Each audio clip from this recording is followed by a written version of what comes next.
Now, if you're confused about all these classes and directives, let me make it super simple for you.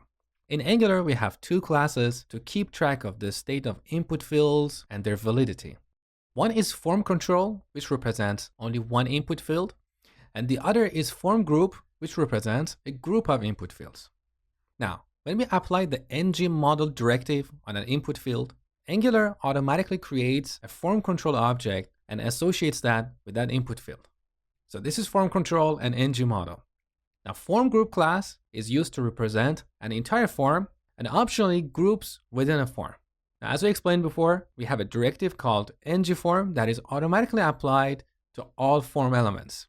So Angular automatically applies the ngForm directive to your forms, and this will internally create a form group object and associate it with your form. And with this form group object, we can track the state changes of the form and its validity. Now, if you have a complex form with multiple subgroups, we can optionally apply the ng-model directive on a subgroup. And this directive, similar to the ngForm directive, will also create a form group object for that group. Now, you might be curious, what is the difference between ngForm and ng-model group? The difference is that the ngForm directive exposes an output property, which you saw earlier, that is ng-submit.